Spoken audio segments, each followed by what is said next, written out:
All right, we're live. All right. So first of all, hello everybody who's tuning in, and welcome to our guests, Douglas Herman, Milena from Are Serious, and Carmen from Pikpa and Lesvos Solidarity, and to my co-host, hello Laila, Laila Mokhiber. I'm Eric Maddox. I'm the host and co-producer of Latitude Adjustment podcast, and I'm currently in Germany. And I want to just give you a little bit of background about today's event and also what the podcast is about. So today's event is just going to kind of give you, in general strokes, an overview of what's happening with asylum seekers in two places in Europe, in Greece and in the Balkans. And we're not going to be able to cover everything in painful detail. We've got an hour, and these are complex subjects, but we're going to do the best that we can, and we'll probably come back to this subject in a future live session. As far as my contact with this issue and its relevance to the podcast, I spent, mid-January to the end of February in Lesvos in Greece, producing a 4-part series that highlighted the refugee issue there from a variety of perspectives. So one episode was dedicated just to refugees telling their own stories in their own words. Another one was devoted to a policy update, which Douglas participated in. And he was also a guest on the final show, which was looking at these issues from the perspective of aid workers and local people. And then there was one other one that featured one of Carmen's co-workers at Lesvos Solidarity, Latitude, one of the founders of that organization. So that's the background on how the podcast is connected to this. When I was about to start the second part of this series, and all of this was a collaboration actually with Milena's organization, Are You Serious? I was in Croatia, and like the day before we were about to head into Bosnia, and then ultimately I was going to head on to Serbia as well. All the borders started to close. This was, when was this? This was like early March, mid-March. So I just booked it to a place where I could crash, for which turned out to be over 3 months in Frankfurt, Germany. And that's been put on pause indefinitely. So I'll be learning from her more about what's actually been taking place in the area that I wasn't able to cover with the podcast. So if you want to find those previous episodes, just go to the website. That's latitudeadjustmentpod.com/podcast. You can also just subscribe to the podcast on your phone and just download the episodes on most podcast players. Did I do all right, Laila? Have I forgotten anything I'm supposed to plug about ourselves? No, totally. You got it right. Please go back and listen to those episodes. This is such an important opportunity for us to follow up on that conversation. But if you want larger context, it will really do you a solid if you go and stream them on wherever it is that you listen to podcasts. Should I introduce myself, or are you still going? Go ahead. I'm done with me. I am Eric's co-host, Laila Mokhiber. I am in Great Falls, Virginia, which is a suburb of Washington, D.C. I'm an Arab American. My career over the last decade has been focused on that community, in the last 7 years on really shaking up the awareness in the U.S. around the situation and the plight of Palestine refugees, and generating support for the humanitarian efforts of UNRWA, for those who are familiar, the United Nations Relief and Works Agency for Palestine Refugees, via my NGO, UNRWA USA. It's so refreshing for me now to kind of take a step aside from my work as a curious human and learn from these excellent, excellent guests that Eric has met and built relationships with on the ground in Europe, to learn what the situation is like for people on the move there. And so I'm very indebted to the three of you for gifting us your time. And I hope that our supporters, while they're listening, will ask questions, our followers, supporters. I hope they become supporters of the three organizations we're featuring today. And let's quickly go around and make introductions, have our guests make introductions too. So Carmen, would you like to start? Yeah, so my name is Carmen. Thanks first of all for having me on here. I'm based in Lesvos. I'm with a local organization called Lesvos Solidarity, started by local people here in the island many years ago, by now, almost 10 years ago. Also very much in the context of austerity and the economic crisis in Greece. So they were supporting local people, but then also refugees who started to arrive more and more by boat from Turkey. So we are very, very close to the Turkish coast. And now we are running several things. We are in a Pikpa camp. It's a self-organized camp where we host some of the most vulnerable asylum seekers in the island. Then basically over the years, we have always adjusted our work to the situation, which is very volatile in this place, and it changes all the time. So in 2015, when we had many, many boats every day arriving, we became a transit place and a bit of a focal point for a lot of solidarity with people arriving. And then in 2016, everything changed here with the EU-Turkey statement. People were trapped and still are trapped in the island. So now we also run a support center in the center of town. We're running workshops where people can develop their skills. We try to offer employment. I think that's also for me personally one of the reasons why I really wanted to be involved with this group, because I really believe in local solutions in the local community. That's wonderful. Right. Milena, do you want to take it next? Thank you. So my name is Milan Azadovic. I'm a professional journalist, actually, and a researcher here in Croatia. But for the past years, I've been volunteering as a president of Are Syrious, which is a local NGO that spread its activities throughout the Balkan route and with some limited activities in Greece as well in the past years. We started as a very informal movement of first responders, of regular citizens who wanted to welcome refugees arriving to our borders, the same way that we were welcomed by some people from other nations when we had a war in the 90s. Back then, we really didn't realize how long this crisis would last and how it would unfold.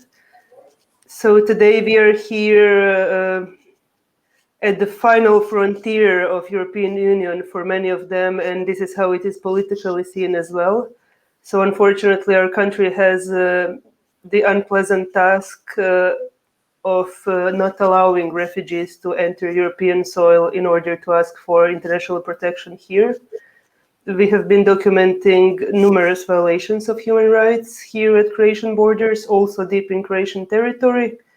Most recently, we are reporting about these violations through a border violence monitoring network, which we are founding partner of.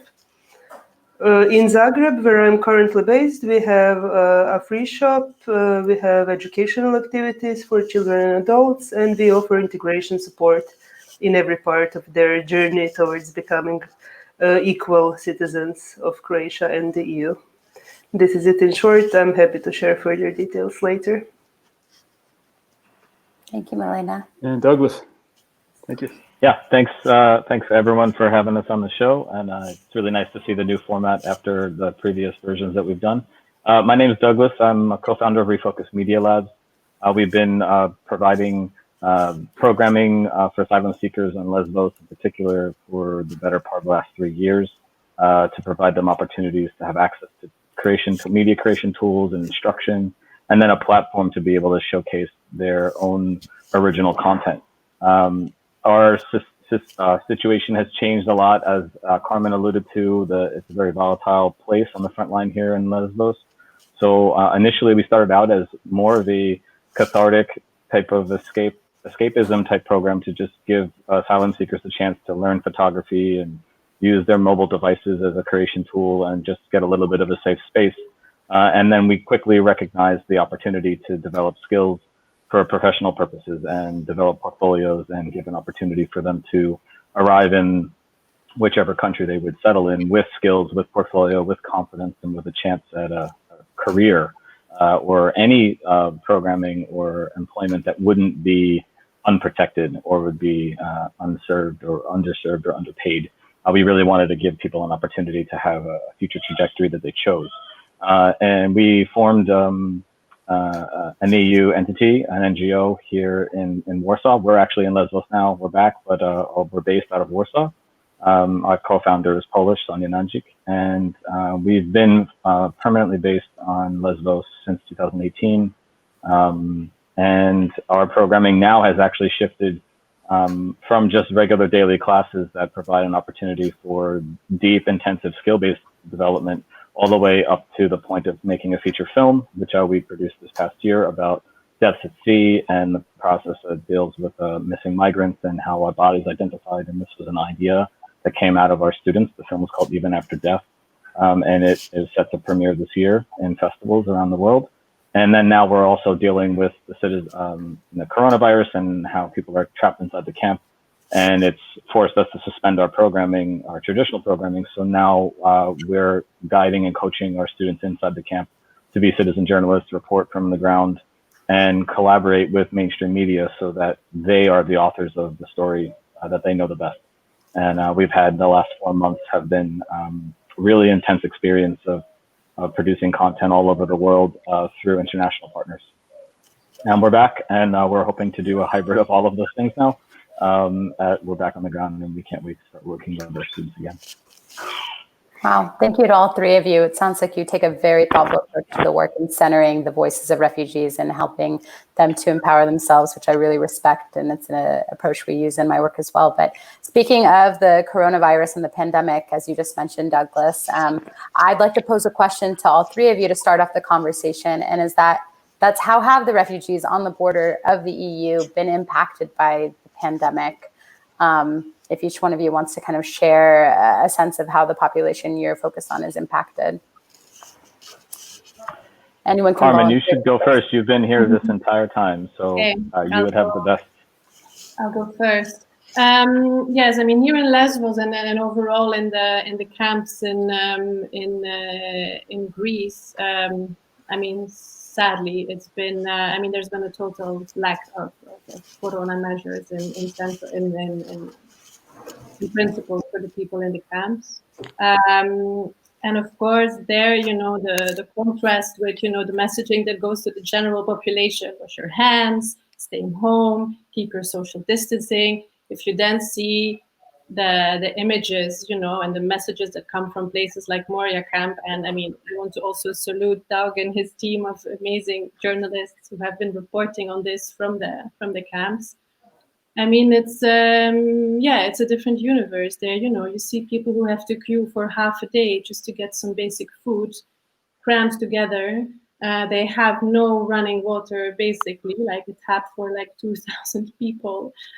People stay in makeshift tents. I mean, when the corona virus kind of hit Europe, in Moria Camp here in Lesvos, there was a population of around 18,000 people, and the place is for 3,000 people.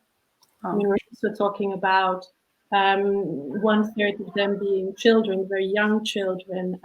1/4 of them being women, people with a lot of vulnerabilities that are forced to survive in there. Which even without a corona pandemic hanging over your head, already this is hell on earth.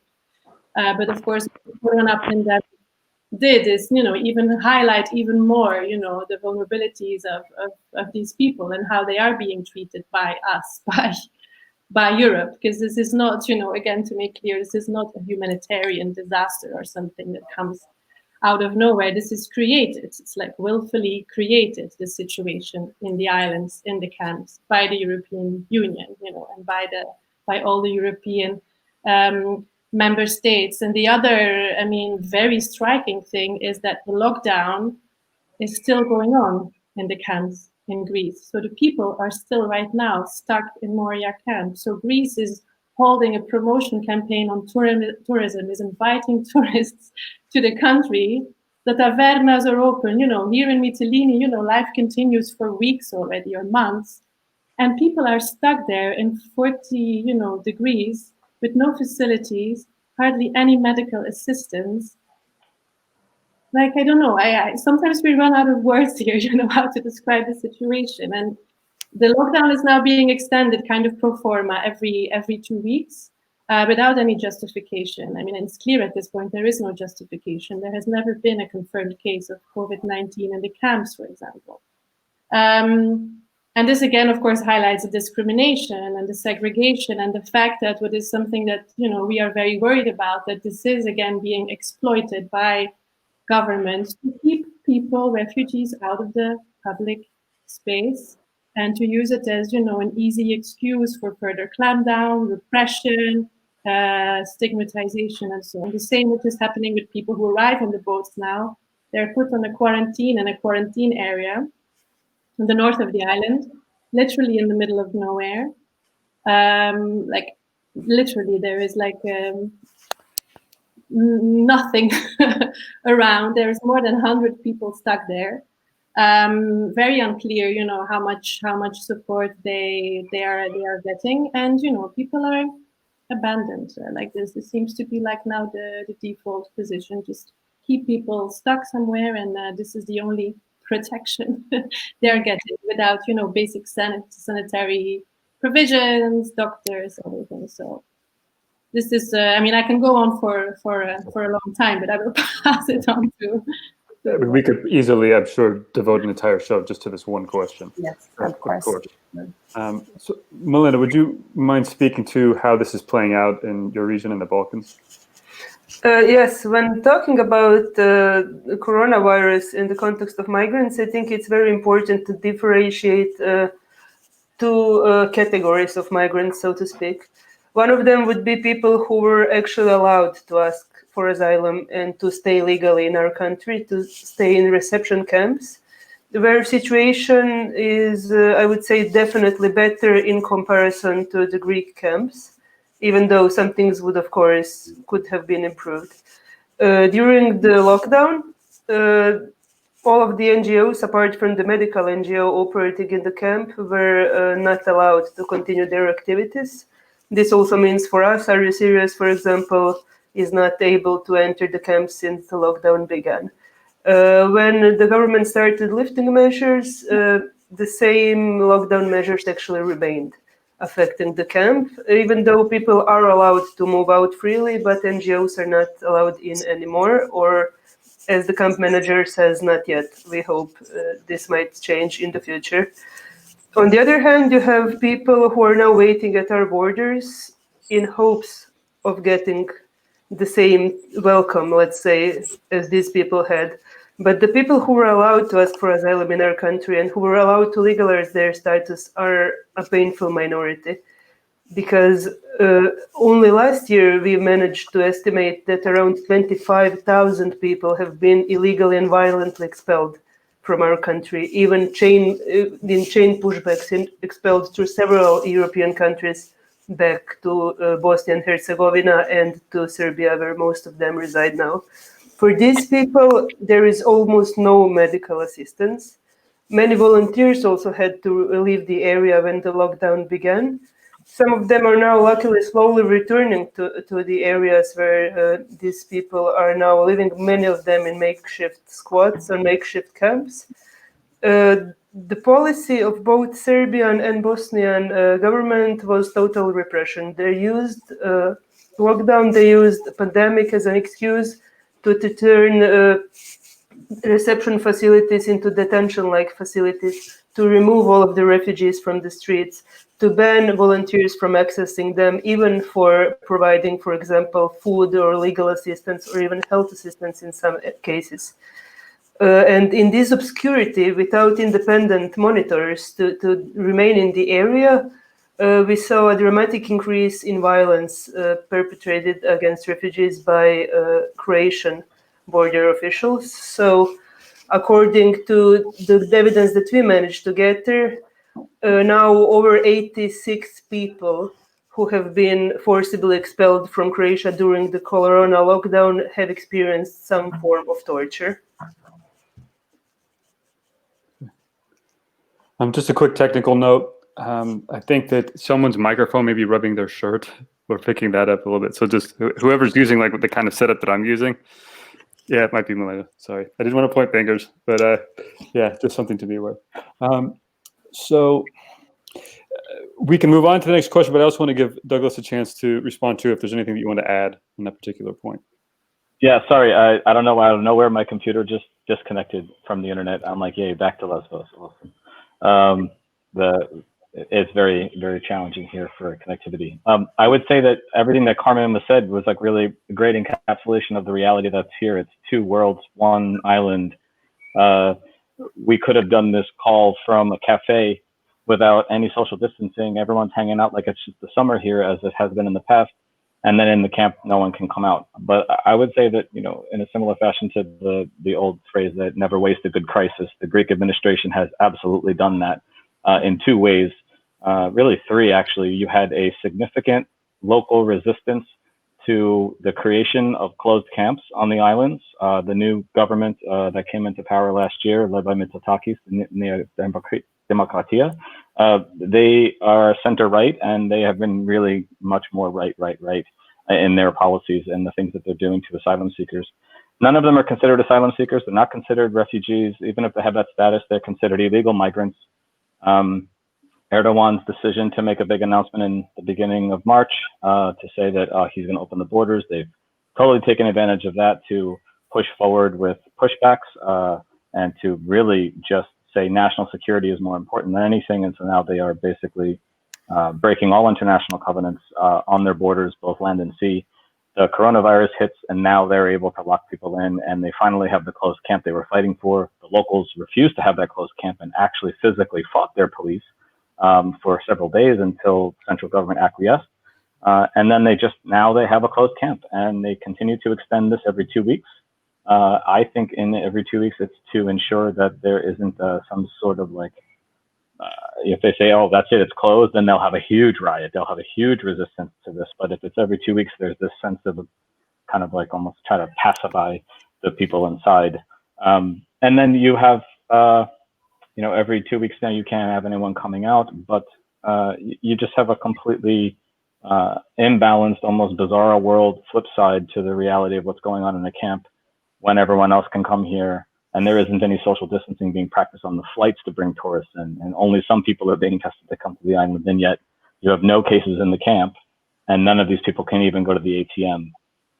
You have now 15,000 people inside the camp living in the same conditions that were there before, the same problems that were there before. And in reality, on a pretty regular basis, when we talk to our students and we talk to residents, they were like, Corona was always the least of our concerns. The problems that were there before it are still there. And if anything, the psychological impact on people to be abandoned in the middle of a pandemic is something that is really difficult to measure. But we see it and hear it every day. And the work that we're doing right now is much more psychosocial than it is just physically supportive. The impact of being left basically to die with no concern from the administration is really a powerful reality. And it's really turned and jaded the minds of a lot of people. Thank you for sharing that, Doug. Yeah. I mean, I know that this, forgive me, also I'm multitasking, so I'm like answering messages and trying to manage like internal conversations at the same time. So I know that some of you have already addressed the question that I'm about to ask to a significant degree, but just to make sure to go over it again, I remember what things were like when I was in Lesvos, and then later a couple of weeks in the mainland and the area around Athens. I went to 3 of the camps there too. I remember that context. I think at its apex when I was in Lesvos, I think the population of Moria was estimated around 22,000 in a space designed for arguably 3,000 or less. And that one of the first things that I noticed when I got there, before anybody was talking about coronavirus, one of the first thoughts that I had was that this is a public health crisis. Like, it's been all but engineered.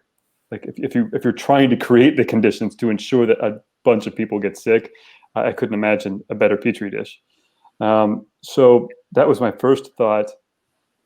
Douglas, you just spoke to kind of what the conditions are in Moria right now, but if anybody else has something to add on the conditions in the other camps on the Greek mainland, anything else you want to add about what's happening in Moria camp or what's happening in some of the camps in the Balkan countries? And I'll put that back, I guess, to Carmen, if you have something that you'd like to add.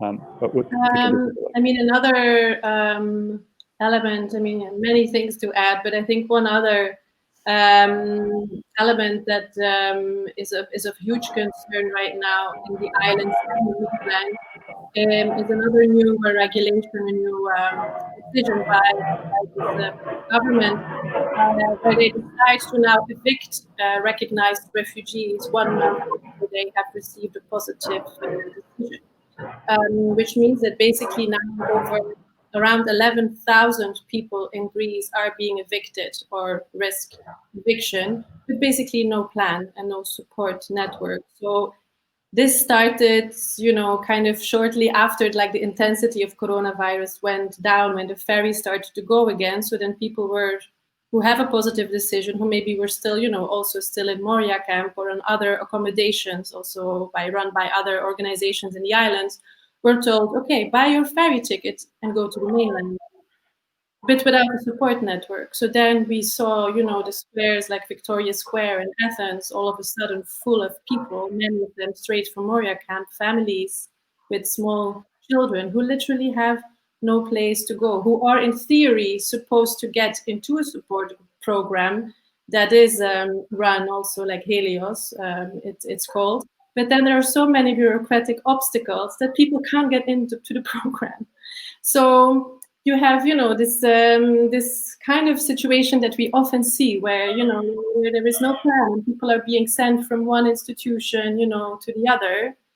And in the meantime, sleeping in the streets or then getting violently evicted from where they are sleeping, put into another camp in the mainland, again in horrible conditions, and the nightmare continues. So that is now like a huge issue, which of course is because, over the years, and this is, I think Milena will agree, something that we have across all the borders, all the investment into border control, security, Frontex, in Lesvos, they want to install a maritime fence in the sea. Like, this has been acquired at a huge price. They're going to build a fence in the sea. And we are spending money there, but then there's, almost no investment, of course, going into integration and support services. So this is one of the issues. If I can make a quick technical suggestion again too, someone in our audience pointed this out as well. Just for some of the background noise, if you're not speaking, we should probably all mute ourselves if we're not the one that's actively speaking, just to cut back on some of the background noise. So yeah, on that point, is there anything else that you would want to add, Milena, about what's happening in the Balkans? Yes, regarding the EU funding, this is the investigation that I've been working on for the past several months. Showed the blatant misuse of the EU funds that Croatia received for migration management, as they said. Out of almost 7 million euro that was granted to Croatia, 300,000 euro was allocated for establishing independent border monitoring mechanism, something that would ensure a respect of human rights at Croatian borders. In the end, it turned out that not only this independent border monitoring mechanism was never actually established, but also the money actually went to police those who were perpetrating crimes against people. And what we are really worried about is, even after this information became public, after this information was also obtained by the members of the European Parliament, and Commissioner Johansson, for example, is very much aware of what is happening. We don't see any will from the European Commission to actually investigate where European money is going. So we can be talking about the misuse and the lack of independent border monitoring, or we can be talking about mistreatment of people for whom Greece received some money to take care of their basic human dignity and living conditions.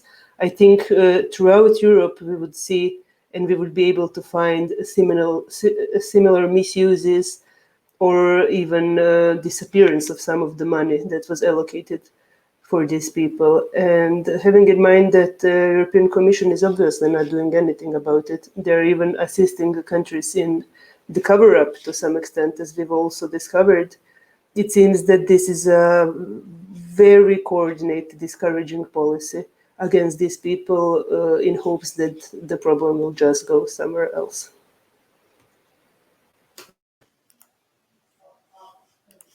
Are you able to? Eric, just a quick add-on to what Carmen was saying about Lesvos and the difficulty of navigating the bureaucratic process of, once you're provided asylum, a positive result. In this red stamp that you received, that was a geographical limitation to the island, is removed, and you're able to start trying to move forward for paperwork like an ID Eventually you get a temporary travel document, or you're able to leave the island. It's always been seen as a point of success in your process or progress to get off the islands. But getting to the mainland, it's a trade-off. If you leave these islands, there aren't any services for you where you're going. You're kind of put into the hinterland in a camp somewhere in the middle of nowhere in Greece, near the border with Bulgaria, or somewhere all the way over by the border with Albania.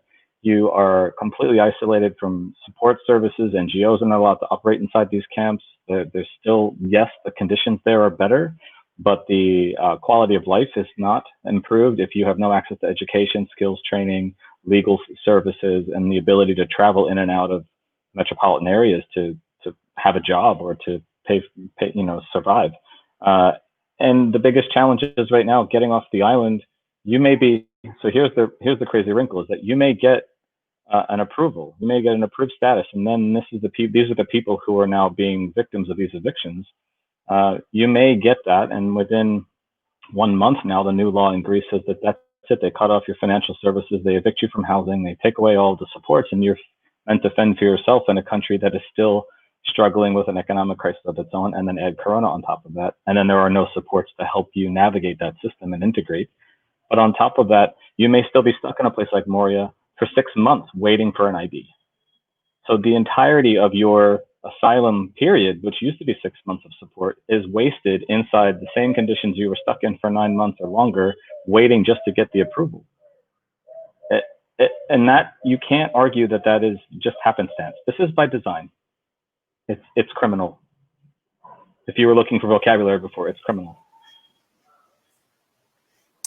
Douglas, you mentioned, oh, I'm so sorry, Eric. I was just going to note that we're at the halfway point, so I was just going to make a couple of quick notes. For those of us who didn't catch the beginning introductions, thank you for joining us. And this is an event that's being hosted by a podcast that Laila and I co-host called Latitude Adjustment. If you want to check out our 4-part series on the refugee crisis in Greece, we intend to do one on the Balkans as well, but the virus intervened halfway through our project. If you'd like to check out the 4-part series that we did back in January and February, you can find that at latitudeadjustmentpod.com, or you can just look for Latitude Adjustment Podcast wherever you get your podcasts. Go ahead, Laila. Sorry to interrupt. No worries at all. I was just going to say on the note, Douglas, you made mention about how some NGOs are not able to operate within the camps, and I wanted to know how the governments have made it more difficult for each of you to operate your NGOs. If you could speak to that, Douglas, if you want to go first, or if anybody else. I saw Milena's eyebrow raised, so I'm sure you each have a lot to say. Yeah, I'm sure that all of us are going to come to this topic with similar commentary, but generally speaking, it's just becoming harder and harder. And as we said earlier, there was this level of animosity towards the idea of a closed camp. There has been for a long time kind of an orchestrated effort from mainstream media in Greece, as well as elected officials, as well as local entities, to push an anti-NGO agenda, to criminalize us, to clarify that we're the reason why refugees are here, to say that we're human traffickers, to say that we benefit from this, we're here to get paid and get rich off of others' miseries. This is their constant drumbeat that you're seeing in the media here, both locally and nationally. And now it's infiltrated policy and laws that have been passed. They've recently just passed new laws, and they keep coming up with another more restrictive structure every 2 months or so. So as an NGO, you need to register, and then once you register, you wait for this approval, and then they don't give you the approval, and their system is backlogged. And now they've just recently done it again to further restrict who can be inside the camps, who can provide services. And they've made it so difficult that any small organization, any grassroots organization that hasn't been in existence for more than 2 years basically can't exist. They're trying to force us into certifications that are unnecessary, that cost significant funds, trying to force us into auditing, or forcing us into showing all our financial data, criminal records of any individual that's ever worked with us or wants to volunteer with us. And they're not doing that for themselves. They're not doing that for the entities that are getting paid to have the contracts to bring in food and to bring in certain supports and services into the camps. And they're basically just squeezing all of us out. So most recent impact of this is that only 18 of 33 entities that applied for this registration process were approved to continue to be moved on to the next round for official certification to be in the camp. So now you have a longer list of entities that were providing all the services in the camp and in the community here are now illegal. So now we all scramble around trying to figure out how to comply with the law, which isn't internationally illegal. And a lot of us feel that we should all just band together and just refuse the law and just continue to operate as we were doing before, because we were the ones who were doing all the heavy lifting. And now they're slowly but surely figuring out a way to make it almost impossible for us to legally operate inside the country. That's deeply frustrating. And thank you for explaining that. It's really important for people to know the challenges you're facing, just trying to navigate this. And it's like they want to keep you busy kind of focusing on how to prove your relevance, and that it's just a vicious cycle. I can understand in the work that I do as well in Palestine. I'm sorry? I'll just say people are supporting us in crowdfunding and all sorts of grants for us to provide humanitarian aid and first and second and third level of response for people in need. And instead we have to waste our money on lawyers and accountants and bureaucratic translations of things that are, moments prior they were unnecessary, and now all of a sudden out of nowhere, without this you can't function. But they're not, it's again, it's designed to make this harder for everyone. Totally, I understand that. Milena, did you want to say something in follow-up to that? Well, yes, unfortunately, Are You Serious became a case study for many to show to which extent criminalization of solidarity can actually go in Europe. Amnesty International and other relevant actors reported about the pressure against our NGO. Among other incidents, the Ministry of Interior tried to officially ban our work in Croatia, and the misdemeanor court under charges that we are assisting illegal border crossing by connecting the asylum seekers to the nearest police stations in order for them to ask for asylum. This is what we did. This is the only thing that you can legally do in such a case. Also, we have an ongoing court process against one of our volunteers who did just that, informed the police about the presence of unregistered refugee family that wanted to ask for asylum, whom he never met in person, let alone assisted in any other way. They were already in Croatia when they contacted our NGO, so this is case 101.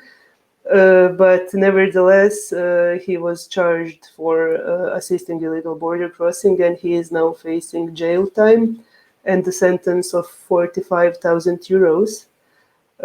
Real smugglers who have admitted smuggling people across borders usually get a few €100 fines and they're released immediately. I think this discrepancy shows very well what the government here is trying to do. We also had serious death threats, serious cases of intimidation coming from the officials and their thugs against our volunteers and staff members.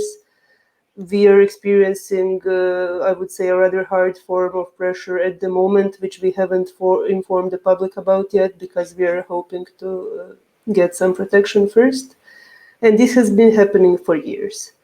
When it started, it was when we started talking about violations at our borders. While we were distributing sandwiches and water for people, we were great. When we were teaching children Croatian, we were the best. But when you start talking about the tricky things, then suddenly you are a threat. Because for the government, it seems that it's much easier to silence those who are asking questions than to respond to our questions. So at the moment, we still don't know what might happen tomorrow with us. The advantage and the disadvantage at the same time is that most of us are Croatian citizens. So it's very hard for them to expel us from the country, but they're doing their best to make our volunteering jobs or our real jobs as hard as it can be. I'm really sorry that you're facing that. That's incredibly frustrating. Carmen, is there anything that you wanted to add before we move on to our next question? Yeah, I mean, a few things. I mean, Doug explained quite well the overall climate. But I mean, for us as a local group who has been around for many years, and we have a lot of people who live also on this island for a long time, and it's quite. it's scary and shocking to see how this hostile environment really like continues to grow all around us, which, as you know, as Doug said, it's like there's a toxic discourse against NGO and people who stand in solidarity and refugees, which is then also translated more and more into legislation actually enforced. But at the same time, I mean, what we have seen here in the island with the violent, attacks and like racially motivated attacks and violence against refugees and solidarity people, this in Lesvos we have never seen before. And for us, it's a full package. It's this climate of hate and this polarization that is being created. And the situation here in the island is not easy, but the local frustrations are exploited, of course, by far-right elements. And it's very frustrating for us to see that, that this really is happening and taking a very wrong direction. I think, it's very important that we all keep talking about also the new legislation and try to take a stance against it. Luckily, more and more actors are speaking out against it. Also, the expert council on NGO law in the Council of Europe gave an excellent opinion on it a few days ago, really saying that if this is being implemented, it will have a chilling effect on civil society and everybody supporting refugees and migrants, and really it has to be turned around. Personally, for us also, I mean, we have been facing inspections. We have had several inspections for hours in our premises, and we are very happy, we want to be fully transparent and we want to, comply with everything, but we also, of course, want to be, we want to have a dialogue and be, also feel supported in the work what we do. And let's say also, as Milena also described right now, that's rather the opposite. I just want to say before I pass the mic over to Eric that I really admire and respect how the three of you and your organizations persist amid this. And obviously, what's the priority for you is serving refugees and making sure that you don't kind of cave to this intimidation and pressure. So I really, I respect you, and I'll be supporting you in any way that I can. So thank you for continuing on with your efforts and explaining it for us. Eric, sure. Back to you. And Carmen, also, our logo is kind of covering your face. So if you're able to shift a little bit your body, we don't want your face covered with our logo. We want to see you. Thank you. Yeah. Sorry, we Good can't call. Move it. Good call. Okay. So, yeah, I know that we've covered my next question, maybe indirectly, if not head on, but maybe it bears underscoring a bit. And that is the question of defining what, first of all, we mean when we say pushbacks, and then what that looks like as far as the specific tactics that are being used. And I know that this, in the case of Greece, like includes like maritime pushbacks as well as on the land borders. So, yeah, being mindful that we've got about 15 more minutes, we got a couple more questions to get to. If we can talk a bit about like what are pushbacks? What does this mean as far as the tactics that are being used specifically? Like, what do they look like? What are people likely to experience? What is informing their use? Like, how long has this tactic been used, and what is their intended purpose? And then I want to integrate a question that somebody from the audience has also asked that may or may not fit, I'm not sure, but we'll see. And that is, what would you say the evolution of the public opinion is nowadays? And maybe we can integrate that into the question about pushbacks, because I'm sure if there was no public support for heavy-handed tactics, that it might be a different situation. I don't know. So yeah, who wants to tackle the issue of what pushbacks are, what they look like, and what policies they're aimed to support, whether or not they enjoy public support? Okay, maybe I can jump in here. Pushbacks are, I would say, a rather new tactic that we are seeing now in Europe at large, but it is something that's been happening historically whenever there was a large crisis or a large movement. This is why, after all, we have conventions preventing it, because we did experience similar things in the past, but unfortunately we didn't learn anything from the past. what we refer to as pushbacks are illegal, collective, often violent expulsions of potential asylum seekers from the safety of the country where they could express their right for international protection. This would be a technical description. How it looks in reality, for example, is if you try entering Croatia from Bosnia or Serbia, if you are an asylum seeker, for you there is no legal option to cross the border, especially if you don't have your documents with yourself. This is why many people try crossing the green border, as we call it, or entering the country irregularly in order to ask for asylum after they have crossed the border. So in the movies, when you have, a refugee crossing the border, kneeling, and, you have the happy end, in Croatia, you have a police baton in your face. Then people are apprehended, their belongings are taken away from them. Most of them say that their mobile phones were destroyed or taken, pocketed by police officers if they were of a better brand, that their money was taken. They were sometimes detained for several hours of days, but most of them were put in police vans and collectively expelled again across the green border, so without any due procedure or paper trace that they were even in Croatia, and just removed out of the Croatian territory. We are documenting similar things now in the area around Thessaloniki, where people are pushed back from Greece to Turkey over the Evros River.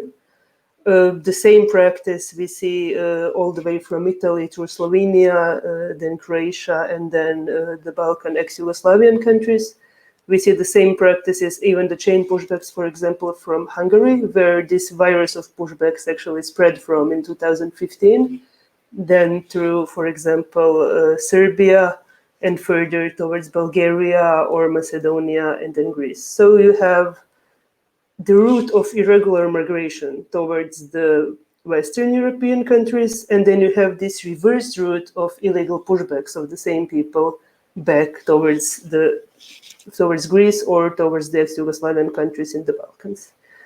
What we don't have is a legal, safe, humanitarian solution for these people, as we had until March 2016, when the borders were officially closed for them.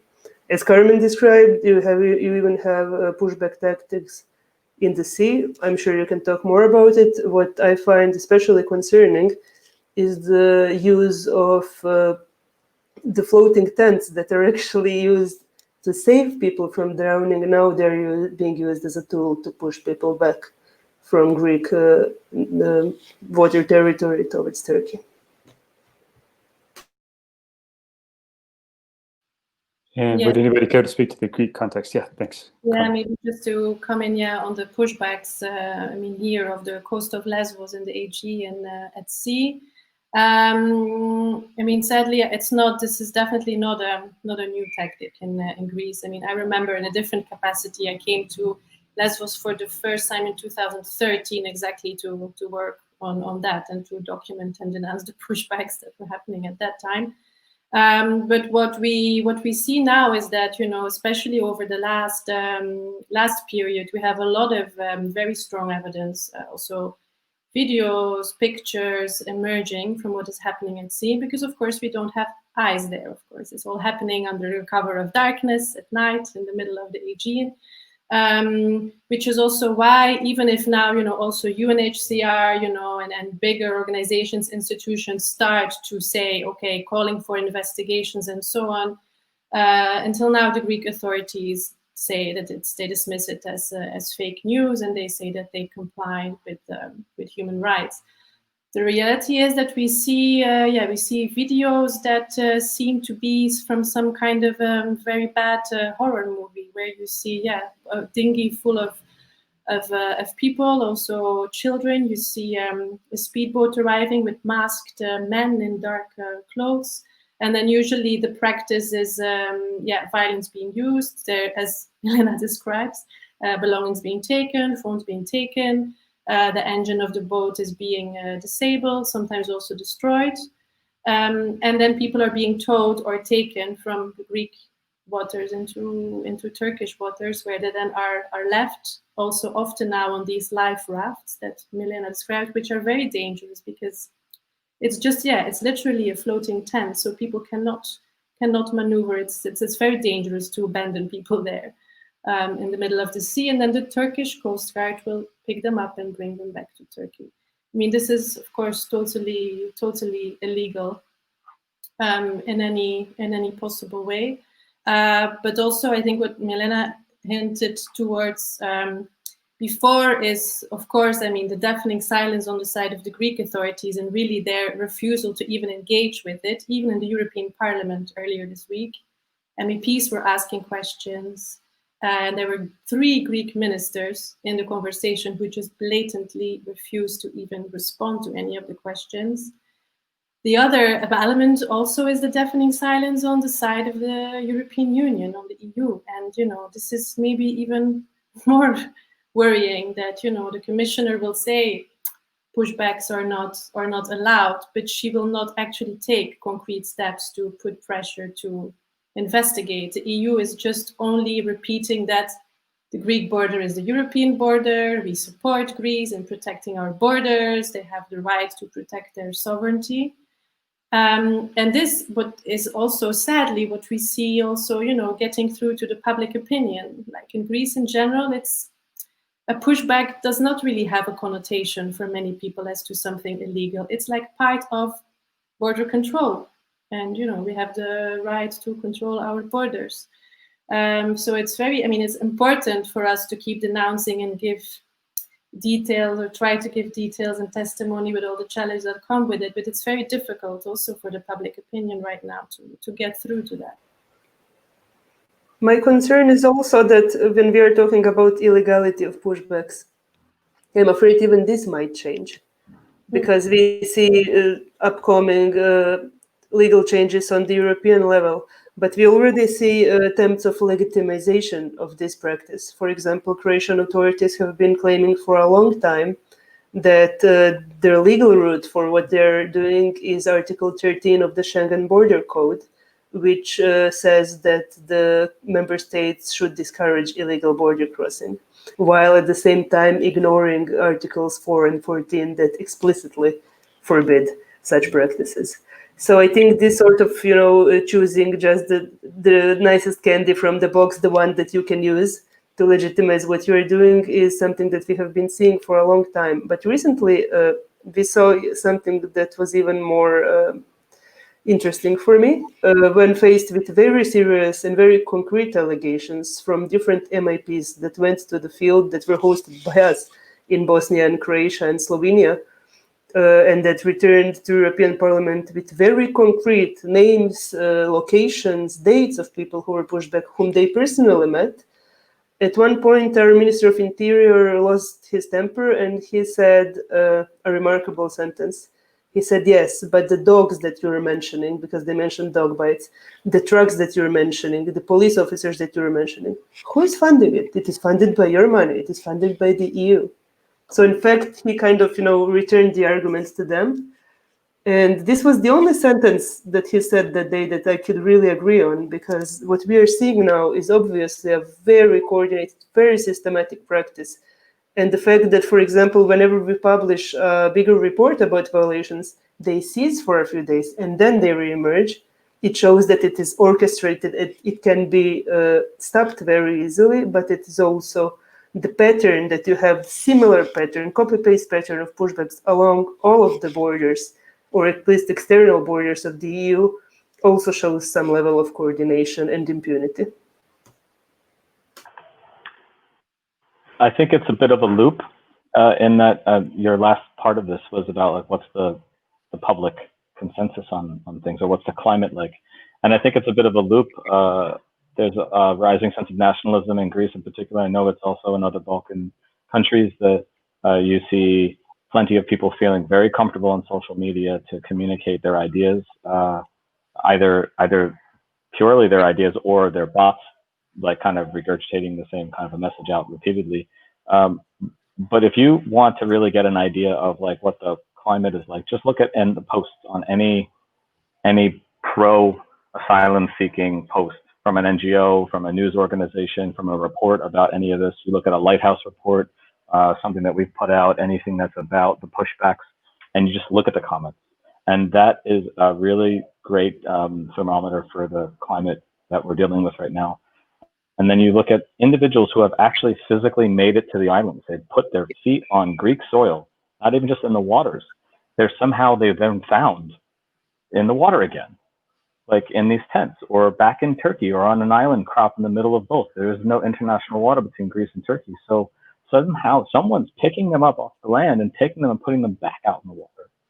And the reports are proving that these are the Hellenic Coast Guard is doing this. And then the locals who see it and report and document the fact that this person was actually on the island, then they're dealing with the fallout of being anti-Greek or being anti-patriotic, or their businesses are attacked, or they want to say, hey, look, my hotel is empty because of coronavirus. Sure, I'll be a host for a family of asylum seekers who have been approved as refugees. And then instead, their hotel is burned down, or their hotel is attacked, or there's a mob outside their space. That is being unchecked. That is being allowed to.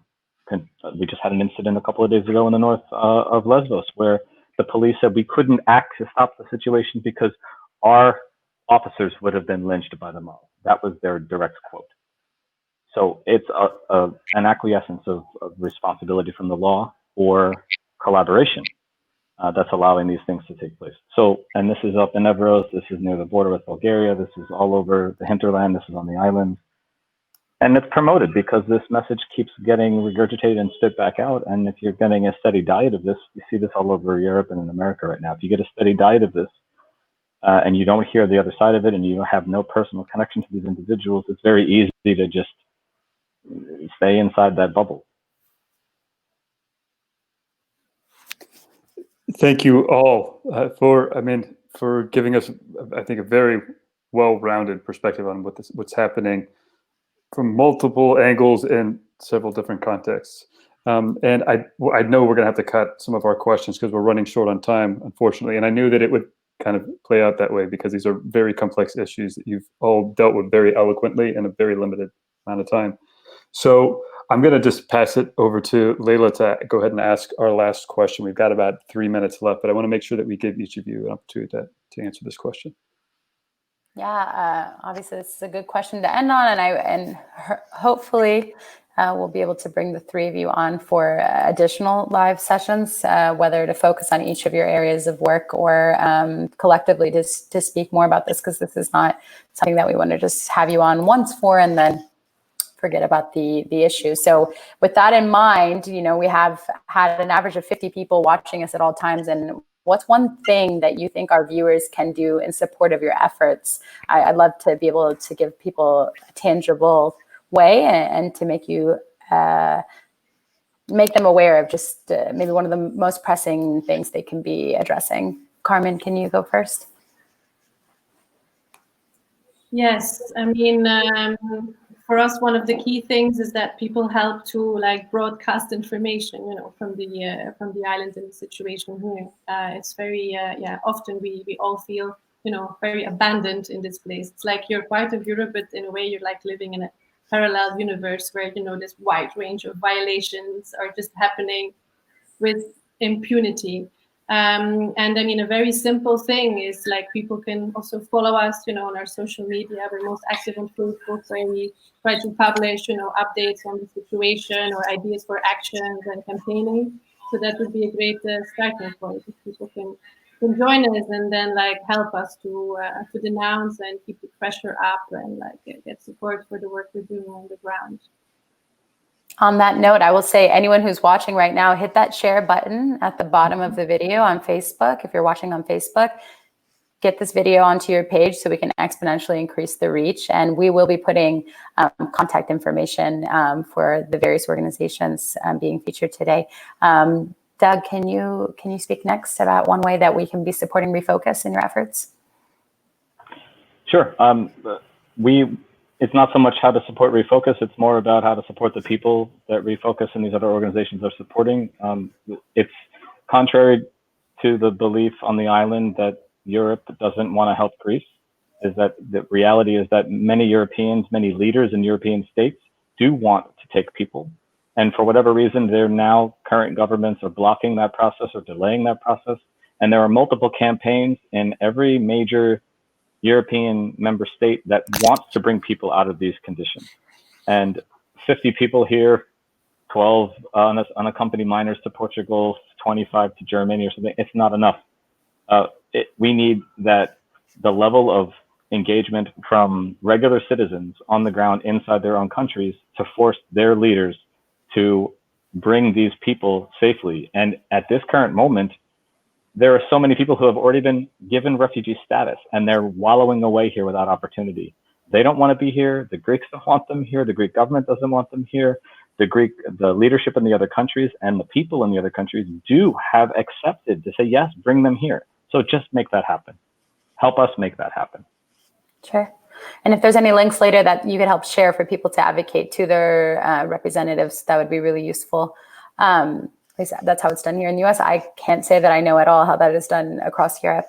Milena, if you could kind of just end with one way that we could be supporting Are You Serious and the people that you serve. 5 years ago, a few of us self-organized. Now we have a big movement with over 200 volunteers supporting some chapters of our work. I think instead of supporting us, anyone can do the same in their local communities, because we didn't have smarts, we didn't have experience, we weren't exceptional in any way. We just felt obliged as European citizens and as the citizens of a country that experienced war to act and react to injustice. And anyone can do the same, I assure you. You can organize a protest, you can organize an NGO, you can organize a distribution, you can pay $5 to someone and have a clear conscience, you can do whatever. But nobody can tell me that they don't have at least 5 minutes to at least do what can be done in that 5 minutes. Excellently said.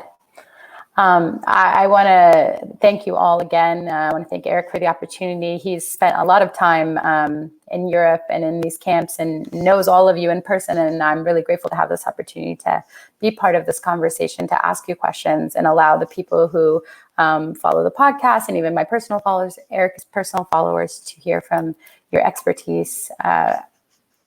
Our deepest, most heartfelt gratitude for your efforts, and we have so much respect for the people that you serve as well.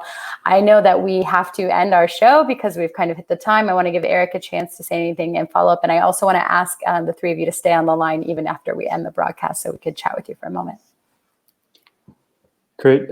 First of all, thank you to all of our guests for joining us today. Thank you to my co-host, Laila Mokhiber, for helping me figure out how to manage live events. And just a quick reminder to everyone as far as like where you can find content, etc. If you want to see this or share this video after it's going to be automatically recorded, and it will be on our Facebook page for Latitude Adjustment Podcast. And I'm sure that all of these organizations will be sharing it on their respective social media channels too. If they haven't already done so. So you can find this video there and share it from there. And as far as links to their organizations, you can find that stuff in the comments for this video on Facebook, or you can go to our website, latitudeadjustmentpod.com, and there is a tab that I think I just created. I think it just says live events. Go to that, and all of these live events that we're doing, we are posting, and I can also put links to the organizations that way. So yes, again, thanks to all of our guests. You can find the content on the website or on Facebook. And if you haven't already, I recommend that you go back and check out the series that was done on the status of the refugee crisis in Greece, in which you will also hear the perspective of refugees from their own personal stories, their journeys, what it's been like living in the camps, and what their hopes are for the future in both Moria on Lesvos and in the Greek mainland. And I'm hoping in the future I can continue that collaboration and continue that project in the Balkans as well. So thanks to everybody for tuning in. And did I forget anything, Laila? We'll see you next time, next Friday. Yeah. All right. Thanks, everybody.